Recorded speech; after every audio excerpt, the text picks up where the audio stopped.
Vamos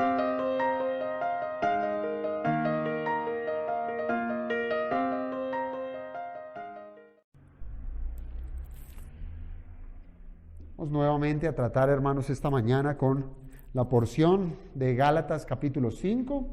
Hagamos nuevamente lectura de esos versículos 22 y 23. Gálatas 5, versículos 22 y 23, que nos dice: mas el fruto del Espíritu es amor, gozo, paz, paciencia, benignidad, bondad, fe, mansedumbre, templanza. Contra tales cosas no hay ley. Amado Señor, te damos gracias, Padre, por el beneficio que nos otorgas de poder, Señor, seguir alimentándonos con tu palabra, con tu generosa palabra. ¿Qué haríamos, amado Señor, sin la vianda espiritual? ¿Qué desnutrición tan grande pudiéramos nosotros tener si tu palabra fuese quitada de en medio de nosotros? Si tu candelabro, Padre bendito, fuese quitado, oh amado Dios, te rogamos, Padre bendito, que tu misericordia esté en medio de nosotros y que nos sigas concediendo tiempos de poder escudriñar tu palabra, de estudiarla, de enclavarla, Señor, en nuestro corazón para ponerla por obra. Te rogamos, Padre, que podamos hoy estudiar a profundidad ya para cerrar esta porción de la carta a los Gálatas y que podamos tener un entendimiento pleno de las virtudes que componen el fruto de tu Santo Espíritu. Te lo pedimos, amado Señor, en el nombre de tu Hijo Jesucristo. Amén. ¿Podemos tomar asiento, hermanos? Pudimos haber abordado los últimos versículos que conciernen al capítulo número 5 de Gálatas, pero aún queda una porción por escudriñar, y es lo que tenemos al final del versículo 23, que nos dice: contra tales cosas no hay ley. Y debemos tener sumo cuidado y prestar mucha atención a lo que implican estas palabras. Y si yo hiciera un sondeo o les preguntara a ustedes, ¿cómo podemos concluir o cómo pudiéramos dar una frase que pudiera resumir o decirnos de qué trata esta corta oración? ¿Qué pudiéramos decir de ello? Y va a ser el título del sermón. Cuando el apóstol Pablo habla de contra tales cosas no hay ley, yo he considerado que aquí el apóstol Pablo nos está dando es una consigna de libertad. Una consigna de libertad. Es eso lo que nos presenta esta corta porción que nos dice: contra tales cosas no hay ley. Ahora, pero para poder abordar esta porción necesariamente debemos devolvernos ciertos versículos, es decir, al versículo 16 de ese mismo capítulo 5. Miren lo que dice ese versículo 16. Andad por el Espíritu y no cumpliréis el deseo de la carne. Lo acabo de leer de la versión de la Biblia de las Américas, ¿sí?, que da un mejor entendimiento a esa segunda parte. Andad por el Espíritu y no cumpliréis el deseo de la carne. Esta es la lucha, hermanos, que todas las personas tenemos en este mundo. ¿Lidiamos con qué? Con el pecado. Y siempre llegamos a la misma situación de decir: pero ¿cómo hago para resolver esta situación de pecado? Helo allí. Andad por el Espíritu y no cumpliréis el deseo de la carne. Así es como comenzó, hermanos, esta porción de las Escrituras, que nos llevó precisamente a considerar cómo debe ser nuestra vida práctica. ¿Cómo es la vida práctica de un cristiano? Y esa vida práctica es la que se hace notoria al transcurrir los días, exteriorizando esas situaciones en esas diferentes relaciones que tenemos con todos. ¿Cuáles relaciones? Bueno, primeramente la relación que tenemos con Dios. En segundo lugar, la relación horizontal, la relación que tenemos con nuestro prójimo. E incluso Pablo aquí nos está hablando en esta porción de la relación que tenemos para con nosotros. Es allí donde se experimenta la vida cristiana, en este orden de relaciones. Ahora, ¿qué ha de suceder con estas relaciones?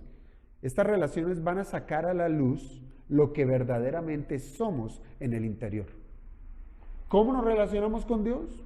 ¿Cómo nos relacionamos con los demás? ¿Cómo me relaciono con la esposa, con los hijos, etcétera?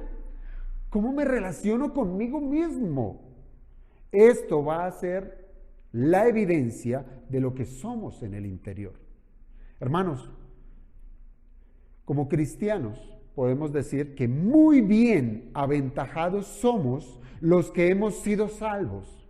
Tenemos una ventaja superior sobre aquellos que no han sido salvos, ¿verdad? ¿Por qué? Porque el Espíritu Santo nos permite, es Él quien nos permite tener vidas que se relacionen bien con Dios, que nos relacionemos bien con el prójimo y que nos relacionemos bien incluso con nosotros mismos. ¿Cómo podemos alcanzar esas buenas relaciones? Solamente por medio del Espíritu. Solamente por medio del Espíritu. Ahora, un texto como estos, desde el versículo 16 hasta el versículo 23, un texto como estos, hermanos, podemos entenderlo que para un pecador, para una persona que no ha sido redimida, se trata de la expresión de la gracia de Dios. Es la expresión de la gracia de Dios que puede llamar a ese pecador de su vida de pecado al gobierno del Espíritu Santo para que pueda glorificar a Dios. Hermanos, la gloria de Dios va a brillar en el acto mismo de la salvación. Allí vemos a Dios actuando, allí vemos todo su poder, allí vemos el más maravilloso milagro que pudiéramos nosotros evidenciar, ver a un pecador que se arrepiente y cae rendido a los pies del Señor. Pero entendamos que esa salvación implica libertad. Esa salvación implica que ese hombre, cuando cae a los pies de Jesucristo, reconociendo su pecado y creyendo que Él es el Salvador, este hombre puede alcanzar la libertad de dejar de ser cautivo, de ser libertado de esas cadenas de pecado, ser libertado de la misma ley que se levanta ante cada uno de ellos, por causa de esos pecados cometidos, en donde la ley se levanta encadenándolo bajo el título de culpable. Es Cristo quien puede traer semejante libertad. Ahora, por eso es que si nosotros consideramos en la humanidad, podemos considerar únicamente dos grupos. O somos libres o somos esclavos. O somos libres o somos esclavos. ¿Esclavos de qué? Nuevamente, esclavos del pecado. Eso es lo que nos ha estado hablando el apóstol Pablo. Esclavos del pecado y también esclavos de la condenación de la ley. Porque tanto el pecado como la condenación de la ley esclavizan. Una persona que no hace más sino pecar y pecar y pecar, ¿qué es eso? Un esclavo de un mal hábito, un esclavo de la grosería, un esclavo de la fornicación, etcétera. De cualquiera de esos pecados podemos encontrar que una persona es esclavizada por ello. Y también una persona es esclavizada a lo que la ley condena. No puede quitar esas cadenas. No puede cambiar lo que la ley dice. Si nosotros, o si un pecador llega a burlar la ley de Dios, la ley se levanta automáticamente y dice sobre esa persona es culpable. Es esclavo de la ley. Así es que, hermanos, que después de haber pasado por las expresiones de pecado que encontramos en esta porción, que Pablo las enuncia como las obras de la carne, y también habiendo pasado por otra lista, que fue el fruto del Espíritu, que son esas virtudes propias que reflejan el carácter de Cristo en cada creyente. Ahora, hermanos, reflejar el carácter de Cristo es la evidencia de que ese listado de las virtudes del Espíritu se han hecho presentes, están allí. Pero también debemos considerar si es que esa lista de las obras de la carne están presentes en nuestra vida. Y cada una de ellas nos va a decir, o somos libres o somos esclavos. Y ante ello entonces Pablo lo que hace es llegar a una conclusión. Él llega a una conclusión que nace precisamente de la exposición de estos dos listados. O usted es esclavo o usted es libre. Y si usted es libre, si usted realmente manifiesta las virtudes del Espíritu Santo, la conclusión es sumamente clara. Y es que usted está andando por o en el Espíritu. ¿Sí? Anda en el Espíritu. Y es esa consideración de andar en el Espíritu como comienza esa porción en el versículo 16, pero también cierra ese círculo, cierra ese pensamiento del apóstol Pablo al finalizar el versículo 23 diciendo, contra tales cosas no hay ley. Entonces, ¿cómo podemos nosotros entender que se trata de lo mismo? Andar en el Espíritu y llegar a concluir que contra tales cosas no hay ley tiene que ver con lo mismo. Bueno, de eso es lo que vamos a tratar esta mañana. Así como las obras de la carne se excluyen cuando el Espíritu produce fruto en una persona, porque eso es lo que pasa, cuando un cristiano empieza a reproducir el carácter de Cristo en todas esas virtudes del Espíritu, lo que hace es excluir el pecado. Por ejemplo, cuando uno manifiesta amor, uno está destruyendo prácticamente las enemistades, está destruyendo los pleitos, está destruyendo los celos, las iras, las contiendas, etcétera, incluso los homicidios. Cuando uno experimenta el amor que el Espíritu produce en cada creyente, entonces vemos que efectivamente sí se puede destruir el pecado. Y así, hermanos, como es el amor, las demás virtudes del Espíritu se van a oponer al dominio del pecado. Entonces, ¿qué nos está diciendo la Escritura, hermanos? Que si usted tiene un problema de pecado, que si usted está lidiando con alguna situación que no ha podido salir, bueno, usted debe someterse al gobierno del Espíritu para que reproduzca el carácter de Cristo y esto automáticamente le va a sacar, a alejar de esas conductas pecaminosas. Ahora, el apóstol llega a esa conclusión que el fruto del Espíritu no es condenado por la ley. Cuando se anda en el Espíritu, la ley cuando se levanta a buscar a quién acusar, y va a encontrar que aquel que anda en el Espíritu no lo puede condenar. No lo puede condenar. Y esto, hermanos, nos debe hacer pensar en que el asunto de la ley nosotros no podemos pasarla por alto. No se puede pasar por alto. No podemos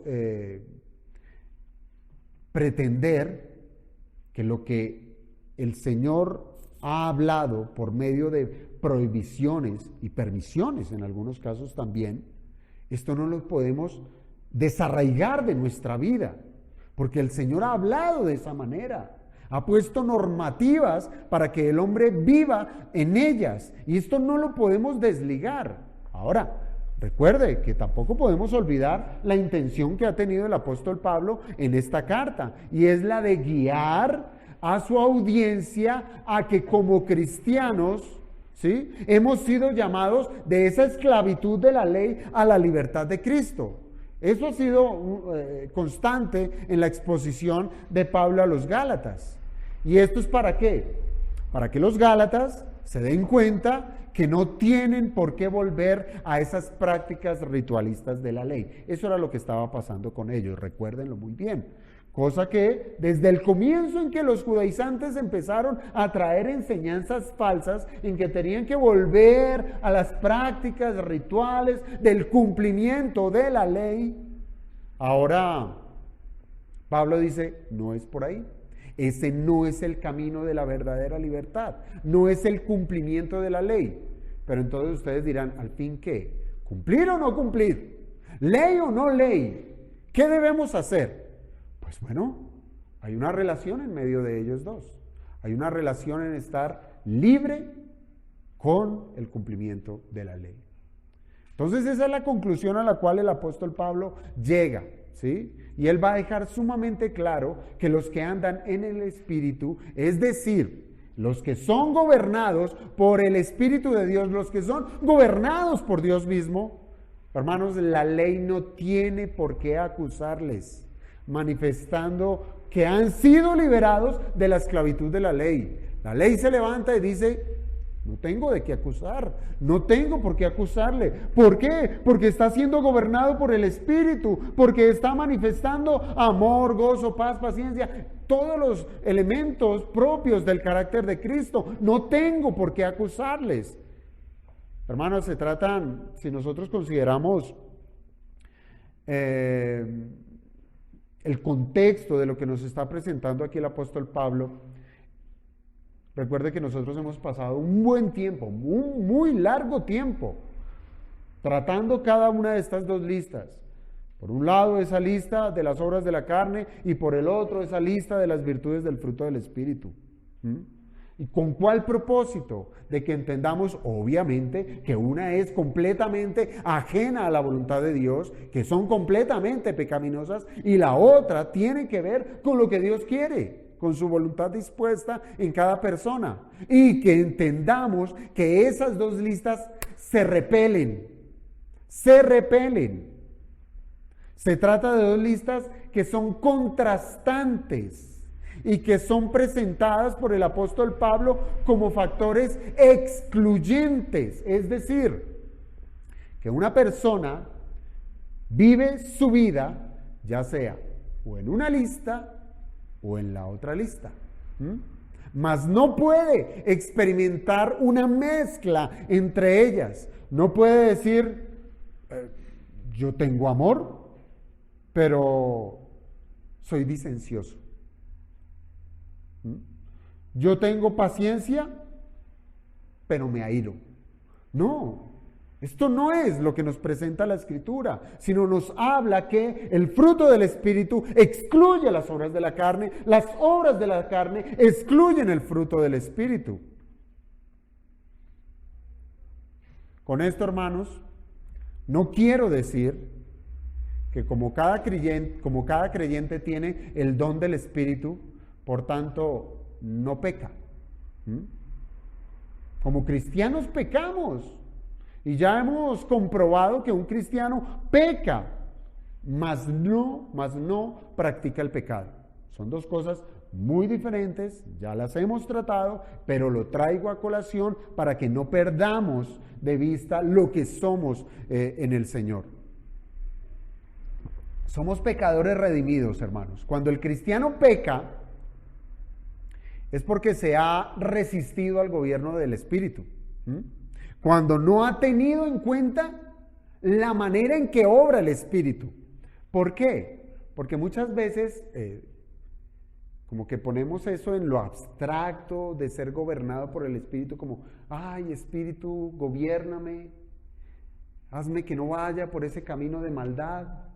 Y uno espera que automáticamente esto se diera, o como que fuera una nubecita encima de uno que lo protegiera en todo. No, esa no es la manera de actuar del Espíritu.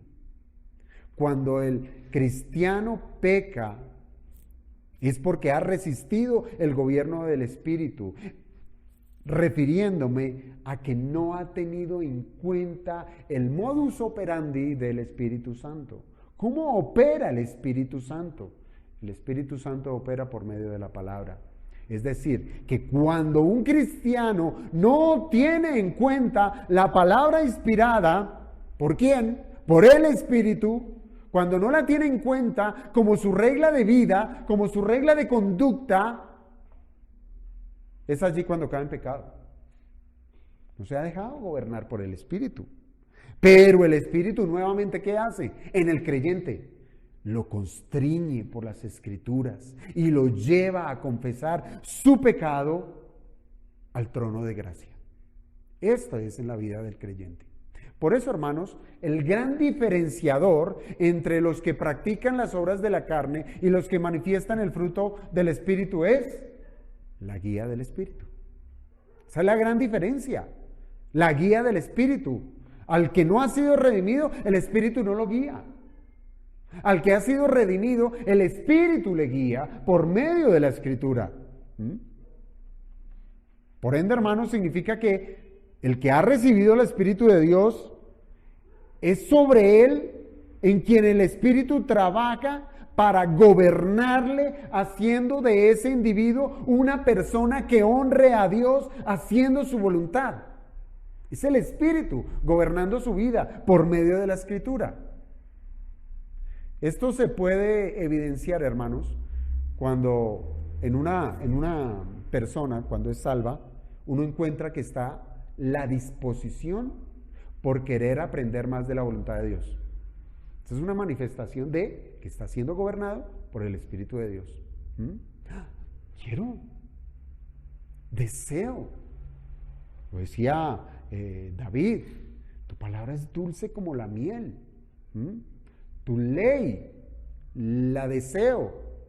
Pero es muy diferente en nuestros días como encontramos incluso a personas que se dicen ser cristianas. Ley, no, yo soy libre. Yo soy libre. Libre de la ley. Y lo leíamos. Hemos sido liberados de la ley. Mire lo que dice el verso 18 del capítulo 5. Pero sois guiados por el Espíritu. No estáis bajo la ley. Y muchos se agarran de allí a decir, yo soy libre de la ley. No me digan qué debo y qué no debo hacer. Pero hermanos, ciertamente debemos considerar que la disposición por querer aprender más de la voluntad de Dios, qué es lo que Dios quiere, esa es la voluntad, qué es lo que quiere, qué es lo que no quiere, que estemos dispuestos a aprenderla y que de ese deseo llega a superar incluso cualquier distractor en este mundo. Uno ve la evidencia de que el Espíritu Santo está morando allí. Pero cuando se sopesan las cosas y dicen, no, aprender la voluntad de Dios hoy, no, tengo otra cosa que hacer. Tengo el perro, el gato, trabajo, el hijo. Cuando hay otros elementos circundantes que me distraen y que el mundo me trae para que me distraiga y yo no considere la voluntad de Dios como una disposición propia, pues no estoy siendo gobernado por el Espíritu. Ahora, otra evidencia está sumada a esa sensibilidad por obedecer a Dios. Por naturaleza, hermanos, por naturaleza, el hombre natural, todo aquel que es concebido en esta tierra, es desobediente. Es desobediente. No puede cumplir la ley de Dios y ni quiere cumplirla. Pero cuando ha sido salvo y ha sido dominado por el Espíritu, tiene esa sensibilidad por obedecer a Dios. Así no lo haga. Así peque, como lo decía el apóstol Pablo. ¿Sí? Lo que deseo hacer, no lo hago. Queriendo hacer lo bueno, hago lo malo. ¿Y qué hallo? Dice el apóstol. Hallo una ley en mi mente, la ley de Dios, y otra ley en mi carne que no me deja. Pero está esa sensibilidad por querer obedecer a Dios. Así es que, hermanos, ¿esto qué es? Esto es una demostración de que el Espíritu de Dios está allí morando y haciendo su labor de llevarnos a ser más como Cristo. Eso es ser guiados por el Espíritu. ¿Por qué llego a decir esto, hermanos, de manera introductoria? Digo esto sencillamente porque podemos caer en el error interpretativo de considerar la ley de Dios como un elemento que no es necesario en la vida de los creyentes. Grave error, grave error. Claro, allí lo dice el verso 23, el final, contra tales cosas no hay ley. Hay quien pudiera llegar a decir, hermanos, que esa es la conclusión de Pablo al decir contra tales cosas no hay ley. Como si el creyente quedara completamente desligado de la responsabilidad de los mandamientos de Dios. Contra tales cosas no hay ley. ¿Sí? Fruto del Espíritu. Ya, no más. Debemos tener cuidado con esto, hermanos, pues algunos han pretendido considerar que el Espíritu de Dios los guía sin necesidad de la Biblia. No necesitan Biblia. No necesitan reunirse. No necesitan congregarse en una iglesia local. No necesitan ser edificados. Con el Espíritu es suficiente. Pero es que el Espíritu no opera de esa manera. El resultado, hermanos, puede llegar a ser, en una situación como esta, el autoengaño. Allí es donde tenemos a muchas personas que dicen ser cristianas, pero no hacen la voluntad de Dios. Porque ni siquiera la conocen. Desconocen la voluntad de Dios. Y ellos creen que están en lo correcto. Lo creen.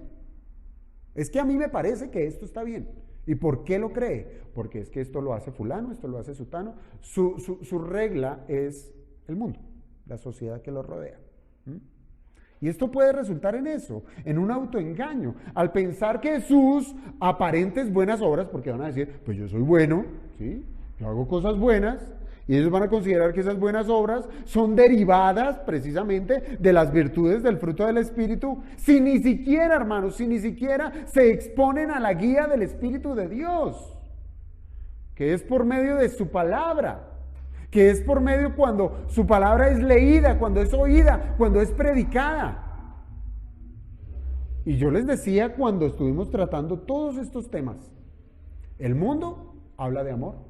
El mundo habla de paz, el mundo habla de paciencia, el mundo habla de ser bueno. El mundo tiene sus propios significados de todo esto. Por eso es que una persona que no es guiada por el Espíritu puede llegar a decir, soy guiada por el Espíritu porque yo manifiesto amor. Pero ¿es el amor bíblico? ¿Es el amor propio del fruto del Espíritu?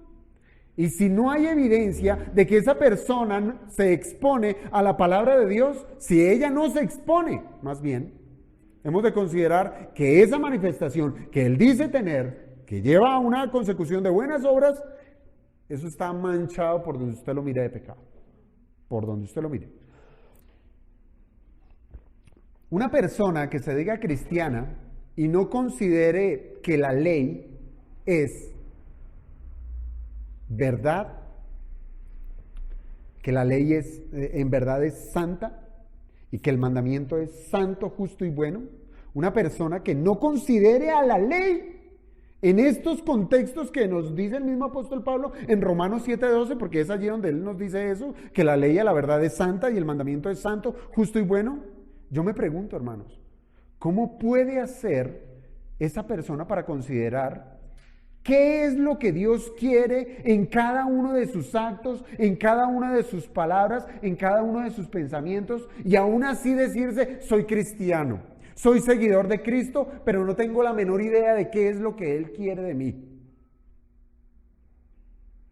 ¿Cómo puede estar convencido que lo que llama buenas obras son realmente lo que Dios ha mandado?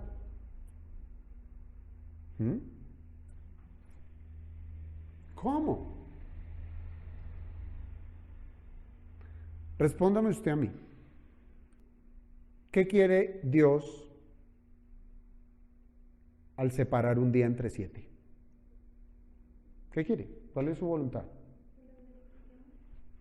Que lo glorifiquemos, que le rindamos adoración. Un día entre 7, primer día de la semana. Pero si esa persona dice, ay, el Señor me bendijo con un viaje,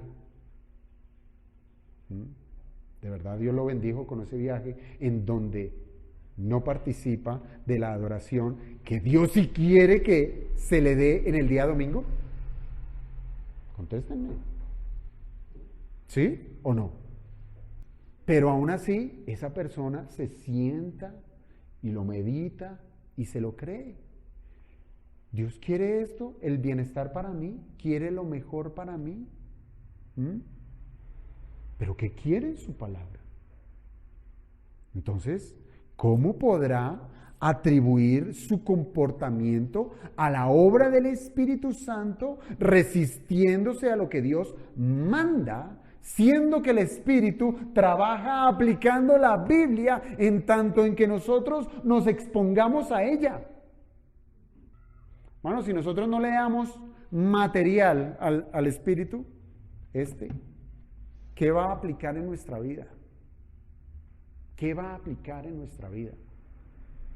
Por eso es que lo que Pablo concluye al final del verso 23 es sumamente importante para hacer del cristiano una religión que sea sostenida en la voluntad de Dios y no en la voluntad del hombre.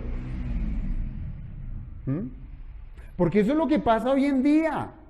¿Por qué tantos cultos de diferentes denominaciones, de diferentes creencias? Porque hoy en día su religión o esas religiones se han levantado es en la voluntad del hombre. ¿Qué es lo que quiere el hombre? No en la voluntad de Dios. Dios se ha convertido en el mayor desconocido en medio de las iglesias cristianas. ¿Acaso es el hombre quien puede definir qué es el amor? ¿Acaso es el hombre quien puede definir qué es la fe, qué es la mansedumbre? Hermanos, cada virtud del fruto del Espíritu, nosotros la entendimos según lo que Dios ha dicho en cada una de ellas en textos de su palabra. Lo que Él ha dicho conforme a cada una de esas virtudes, así nosotros llegamos a entenderlas. Así es que, hermanos, se trata de la voluntad de Dios, de cómo debe ser nuestro comportamiento para con Él, para con nuestro prójimo, para con nosotros mismos. Eso es. Entonces, hermanos, que Pablo diga que contra tales cosas no hay ley, lo primero y sumamente necesario que debemos entender es que Pablo no está anulando la ley en la vida del cristiano. Pablo no está anulando la ley en la práctica diaria que debemos tener nosotros. Por eso debemos comprender el día de hoy que existe una relación entre el fruto del Espíritu y la ley. Una relación muy, muy estrecha. Hermanos, Pablo ha tratado en esta carta el tema de la ley, ¿cierto? Varias veces, en varios textos, en varias porciones. Y por no ir tan lejos, en el capítulo 3 de Gálatas, versículo 19, 3:19, dice el apóstol: entonces, ¿para qué sirve la ley? Fue añadida a causa de las transgresiones, hasta que viniese la simiente, Jesucristo, a quien fue hecha la promesa y fue ordenada por medio de ángeles en mano de un mediador, Moisés. Allí lo tenemos. Tenemos una expresión de Pablo acerca de la ley, pero adicionalmente lo leíamos también en el versículo 18 de Gálatas 5, que nos dice, vuelvo a leer: pero si sois guiados por el Espíritu, no estáis bajo la ley. Miren, sobre cada uno de estos textos, nosotros hemos pasado en anteriores predicaciones, pero no sobra decir que Pablo enseña que la ley no es el camino de la justificación. Esa ha sido la posición de Pablo siendo inspirado por el Espíritu Santo.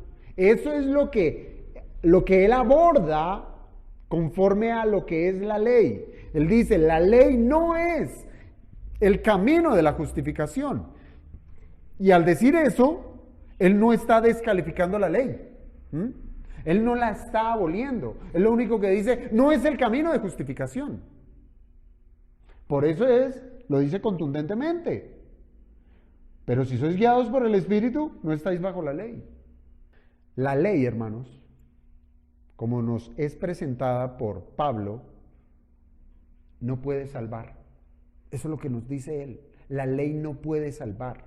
Es decir, por más de que ustedes se esfuercen en cumplir honrar a padre y madre, no matar, no adulterar, no tener imágenes, etcétera, etcétera, etcétera, eso no lo va a salvar, no lo va a salvar. ¿Y esto es por qué? Porque Dios no dio la ley con el diseño de que ella pudiera salvar. Dios no dio la ley para salvar a nadie. Además, súmele esto, el hombre es incapaz de cumplir la ley de Dios. No puede, no puede. Y evidencia de ello, todos nosotros. Somos la evidencia, nosotros mismos, que estamos constantemente violando, transgrediendo el mandamiento de Dios. Alguna vez, ya hace rato hicimos un ejercicio precisamente de revisar esos 10 mandamientos de la ley moral de Dios y encontrábamos que en cada uno de ellos nosotros éramos infractores. ¿Cómo? ¿No matarás? Sí, por ahí pasamos y éramos culpables del mandamiento. ¿Cómo? ¿Tomamos el santo nombre de Dios en vano? Sí, por ahí pasamos, hermano. Y todo eso daba testimonio de que violamos la ley de Dios. Y al ser violadores de lo que Dios ha mandado, manifiesta el verdadero propósito de la ley.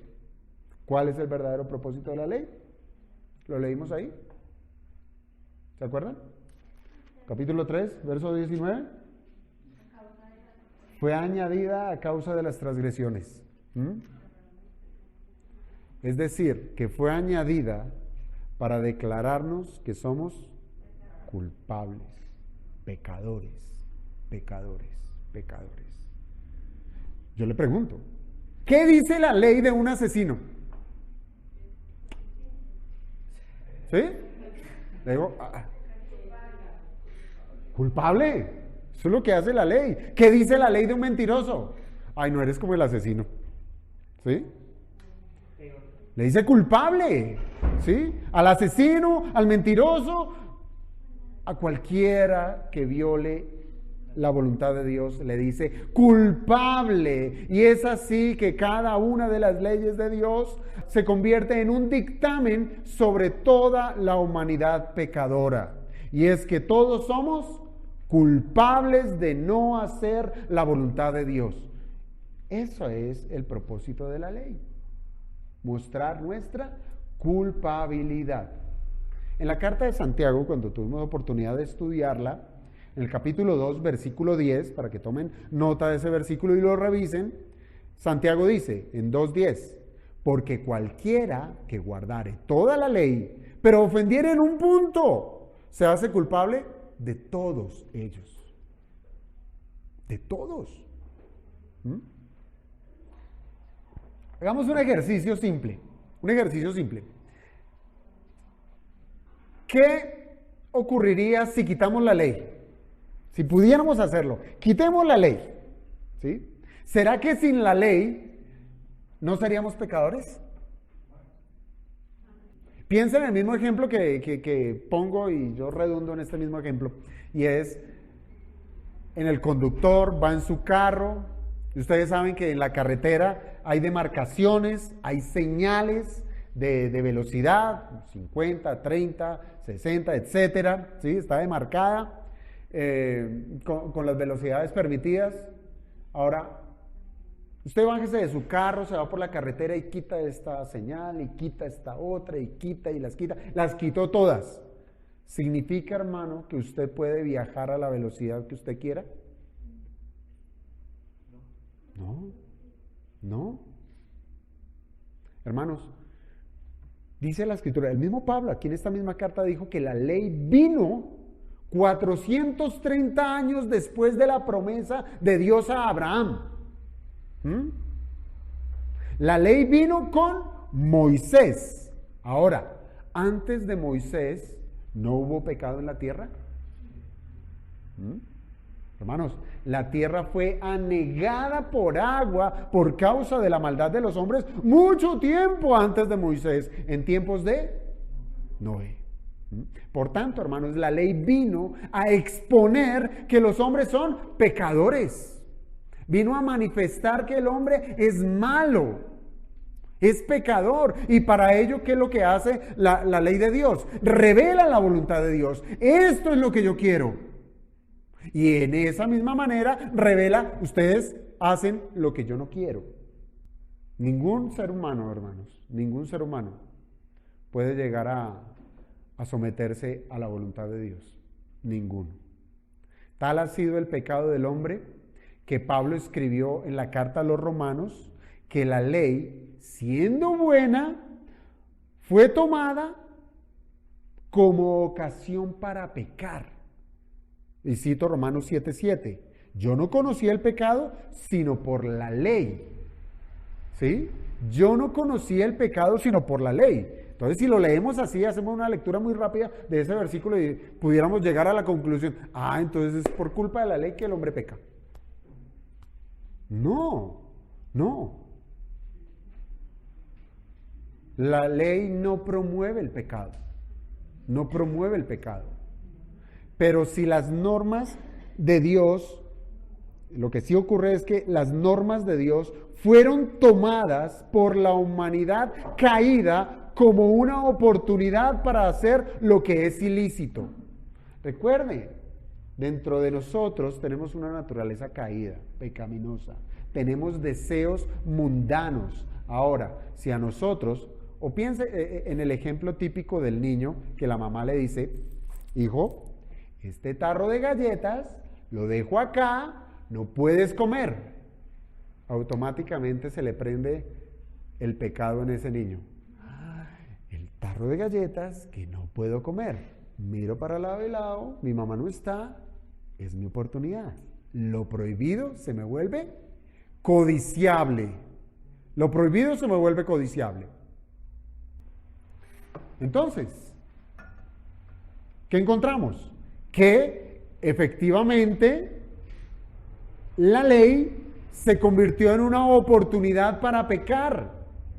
Por tanto, hermanos, la ley vino a revelar la verdadera condición de los hombres. Es como decir, esto dice la ley y le demuestro que usted es pecador. No matarás. Y empieza a despotricar de una persona y de la otra. Se lo comprobé. No puede cumplir. La ley vino a revelar la verdadera condición de los hombres. Y con todo, la ley es incapaz de salvar, porque para eso no fue diseñado. No puede declarar inocente a nadie. La ley no puede declarar inocente a nadie. ¿Por qué? Porque nadie cumple la ley. Nadie la cumple. No puede declarar inocente a nadie, pues nadie es inocente. Todos somos culpables. Todos. Además, piensen esto. No olvidemos que el pensamiento teológico que redunda en esta carta a los Gálatas, ¿cuál es? ¿Cuál es el pensamiento teológico? La justificación por medio de las obras, de la ley. No, de la fe. Volvamos a Gálatas 1. Vamos a empezar otra vez. Gálatas 1. No, el pensamiento teológico de Pablo en esta carta es la justificación por medio de la fe, no por obras. Y piensa en esa doctrina. Dentro de las bendiciones de esta doctrina, que vienen por medio de Cristo como nuestro sustituto, es decir, que como aquel que llevó él nuestras culpas, Él estuvo en que Él ganó justicia para nosotros, ¿sí?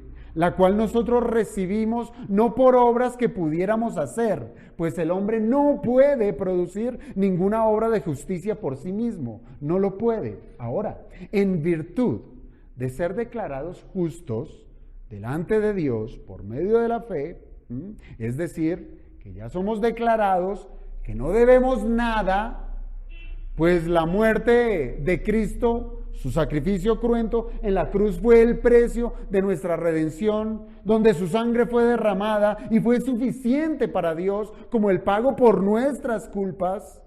Y ya siendo declarados sin culpa, hermanos, Dios nos dotó de su Santo Espíritu. Dios nos dotó de su Santo Espíritu. ¿Para qué? para que nos ayudara en medio de nuestra debilidad. De nuestra debilidad.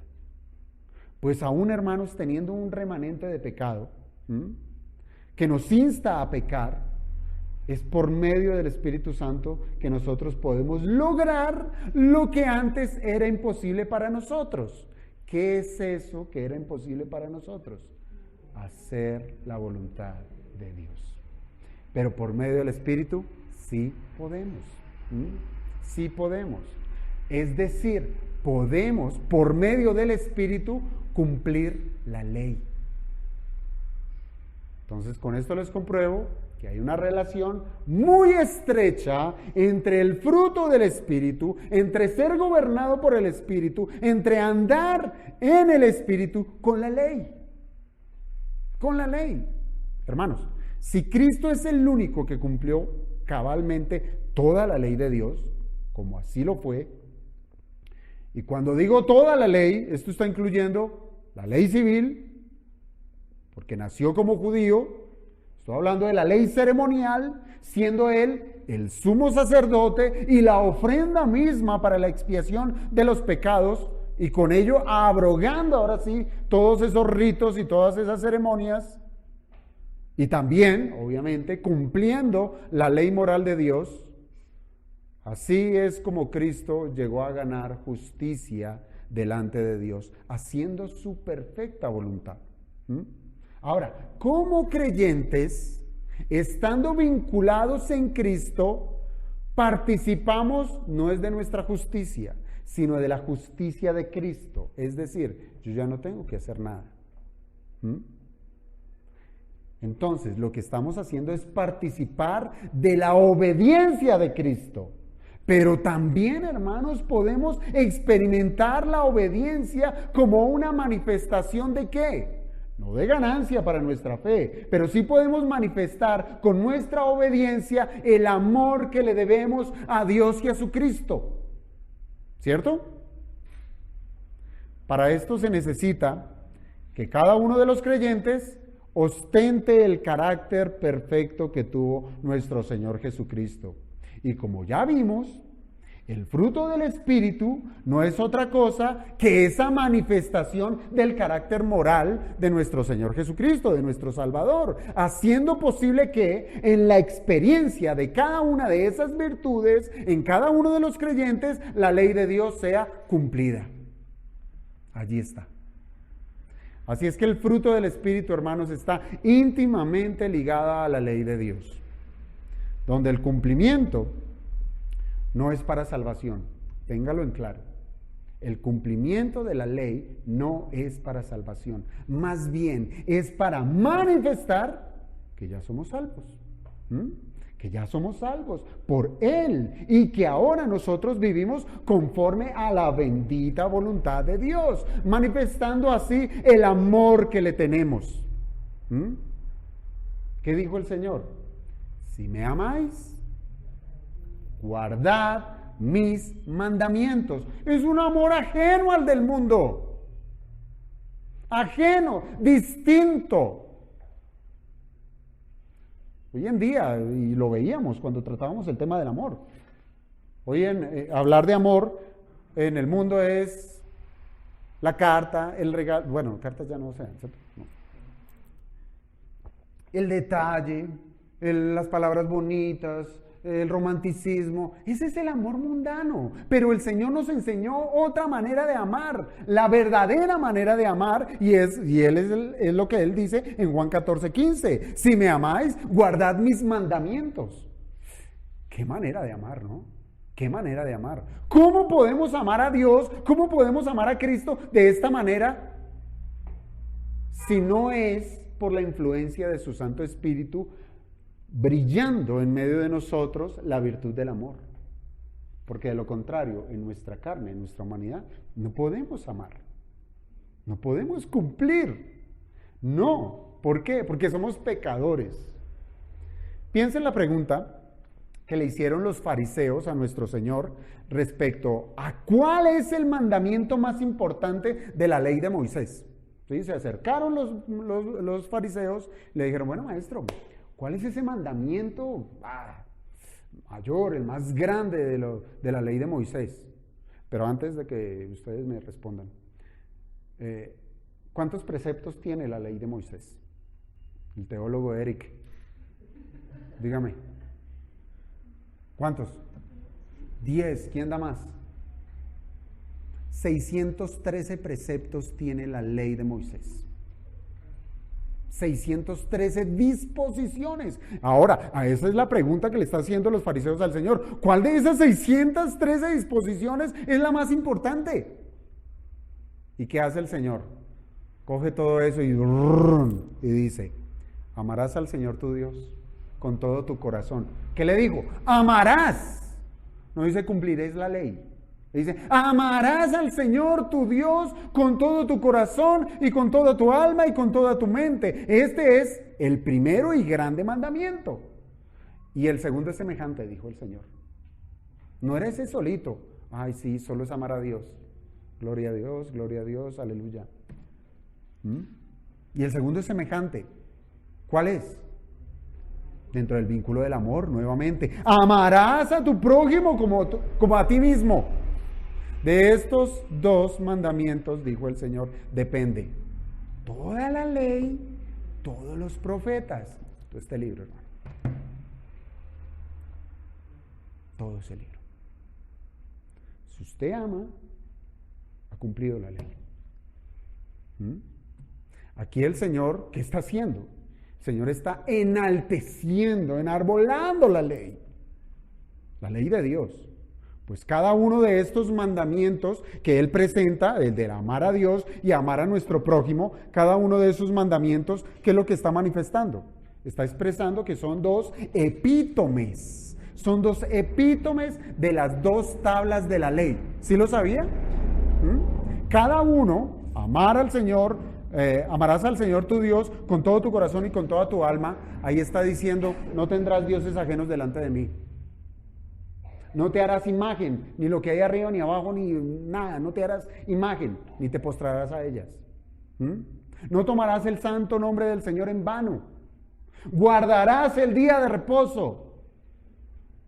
Todo eso, dijo el Señor, amarás al Señor tu Dios con lo que tú eres, con todo lo que tú eres. Y el segundo mandamiento es la epítome de la segunda tabla de la ley. ¿Cuál? Amarás a tu prójimo como a ti mismo. ¿Cómo amo a mi prójimo? El Señor no nos dejó ahí en la nebulosa, decirle, cuánto te amo, hermano, un abrazo. Cuenta conmigo. Pero cuando, hermano, necesito esto, estoy ocupado, hermano, en otra oportunidad. ¿Sí? No. Amarás a tu prójimo, el Señor nos dijo, honrarás a padre y madre, no matarás, no codiciarás, no desearás la mujer de tu, etcétera, lo que tenemos en la segunda tabla de la ley. Así es como debemos amar al prójimo. Así es que, hermanos, cada uno de estos mandamientos, cada una de las tablas de la ley están sustentadas en la virtud del amor, siendo que el amor es la virtud del fruto del Espíritu. No pierda eso de vista. El fruto, el amor es la virtud, es una de las virtudes del fruto del Espíritu que ensalza a las demás virtudes. El amor es ese hilo con el que se cose todo el fruto del Espíritu. Y hagamos el ejercicio que alguna vez hicimos. Vayamos a la primera carta a los Corintios. Primera carta a los Corintios, capítulo 13. Primera a los Corintios, capítulo 13, versículos 4 al 8. Mire lo que dice. Primera a los Corintios 13, 4 al 8. El amor. Mire con qué arranca. ¿Sí? Arranca con ese mismo amor con el que dijo nuestro Señor Jesucristo, si me amáis, guardad mis mandamientos. Es este mismo amor con el que dice el Señor, amarás al Señor tu Dios y amarás a tu prójimo. Y mire lo que dice del amor. El amor es sufrido, ahí va enhebrando cada una de las otras virtudes, la paciencia. El amor es benigno, benignidad, bondad. El amor no tiene envidia, bondad. El amor no es jactancioso, el amor no se envanece, el amor no hace nada indebido, el amor no busca lo suyo, el amor no se irrita, el amor no guarda rencor, el amor no se goza de la injusticia, el amor más se goza de la verdad. El amor todo lo sufre, el amor todo lo cree, el amor todo lo espera, el amor todo lo soporta. El amor nunca deja de ser.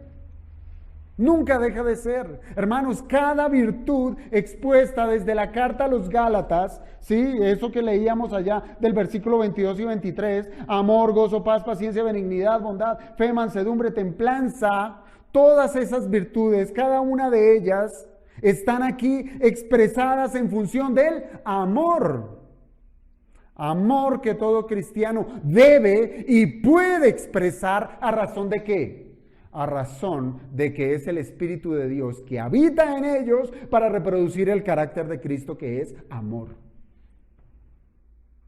Entonces, ¿qué podemos concluir?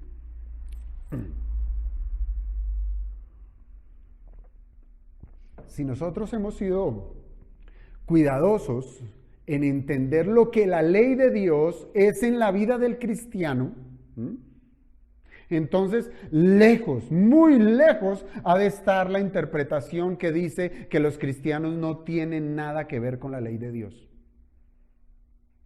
Muy lejos. Entonces, lo que sí debemos creer es que el fruto del Espíritu debe ser considerado como el cumplimiento de la ley de Dios. El fruto del Espíritu es el cumplimiento de la ley de Dios. Por tanto, que Pablo diga, contra tales cosas no hay ley, solo puede significar una cosa. Y es que si el fruto del Espíritu es amor, gozo, paz, paciencia, benignidad, bondad, fe, mansedumbre, templanza, al ser el cumplimiento de la ley, por tanto la ley no tiene poder alguno para acusarle, ni mucho menos para condenarle. ¿Por qué? Porque va a mirar al cristiano manifestando el fruto del Espíritu y va a ver cumplida toda la ley. Así es que va a pasar de largo, dice, no tengo que culpar, libres de culpa, de toda culpa. ¿Por la obra del hombre? No, por el Espíritu. Por el Espíritu. Ninguna ley, hermanos, ninguna ley, ni la de los hombres, ni la de Dios puede decir algo en contra de aquellos que manifiestan el fruto del Espíritu, lo cual significa que han cumplido con toda la ley. Han cumplido con toda la ley.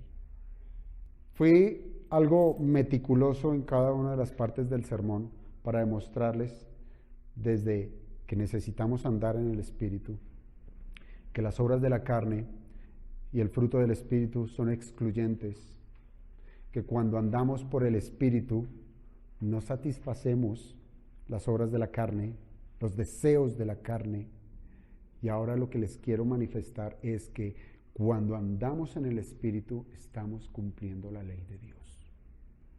Porque cuando usted ama a Dios, usted le honra, honra su palabra, honra su iglesia, honra a los hermanos, ¿sí? Honra las ordenanzas, bautismo, cena del Señor, le está amando. Cuando usted anda en el Espíritu, no vive entonces ni en hechicerías, ¿cierto? Ni en idolatrías, porque ha comprendido que Dios es el único Dios verdadero al cual debemos adorar. Cuando andamos en Dios, no vivimos con relaciones rotas entre los hermanos, con enemistades, pleitos, celos. Nada de eso. ¿Por qué? Porque amamos a nuestros hermanos. ¿De qué manera? Honrando a nuestros padres, no matando, obviamente, desde lo que el Señor nos enseñó, no la letra de la ley, sino el espíritu de la ley, de amar realmente al hermano, no tratándole mal, duramente, bruscamente. Cuando tenemos dominio propio, cuando controlamos nuestros deseos, incluso, eso lo veíamos hace 8 días, incluso esos deseos que pudiéramos decir son buenos, pero es que si los llevamos al exceso, pecamos. Pero gracias a que andamos por medio del Espíritu, y que debiéramos andar por medio del Espíritu, podemos manifestar dominio propio. Y con ello, ¿qué estamos haciendo? Amándonos incluso a nosotros mismos. ¿No lo dijo el Señor? Amarás a tu prójimo como a ti mismo. Es decir, tienes que manifestar amor por ti mismo. Y por medio del Espíritu podemos amarnos a nosotros mismos. Entonces queda sumamente comprobado, amados hermanos, que si somos gobernados por el Espíritu Santo debemos de cumplir la ley. Así usted liste todos los mandamientos de Dios y diga, hoy voy a trabajar en este, y voy a trabajar en este. Usted no va a poder. Usted no va a poder. Usted necesita ser gobernado por el Espíritu de Dios. Y recuerde que ser gobernado por el Espíritu de Dios es darle al Espíritu material por medio de la Escritura para que sea el Espíritu quien aplique la Biblia en usted. Cada virtud del fruto del Espíritu va a aniquilar cualquier pretensión de las obras de la carne. Así es que si usted se ha preguntado, Señor, ¿cómo hago para lidiar con este pecado, sea el que sea? He lidiado por este lado, he hecho lo otro, he meditado, mantras, qué sé yo, cantidad de cosas. Y no he podido. Solamente con cada virtud del fruto del Espíritu se puede doblegar, destruir las obras de la carne, cumpliéndose así la promesa que nosotros encontramos en Romanos 8:13. Romanos 8:13. Dice el apóstol, porque si vivís conforme a la carne, moriréis. Mas si por el Espíritu hacéis morir las obras de la carne, viviréis. Miren, ¿cómo es que podemos hacer morir las obras de la carne? ¿Por mis fuerzas? No. Dice por el Espíritu. ¿Pero quién las debe hacer morir? ¿El Espíritu? Yo me siento a esperar, Señor, quítame esta, qué sé yo, la mentira de mis labios. Y me siento a esperar y quítame la mentira. Dice, sí, es por el Espíritu, pero el que debe hacer morir es el cristiano. La debe hacer morir. ¿De qué manera? Sometiéndose a la Escritura, sometiéndose al gobierno del Espíritu. Si el Espíritu le dice cómo caminar por medio de su santa palabra, así es como Él nos va a guardar y nos va a hacer morir, a aniquilar, llevar a muerte esas obras de la carne. Y ahí está la promesa, viviréis. Entonces, hermanos, la ley condena. Esa es su labor, condena, la ley condena, pero el Espíritu vivifica. La ley lleva a los hombres a la condenación, es decir, los lleva a la muerte eterna, mientras que el Espíritu nos lleva a experimentar la verdadera libertad cristiana.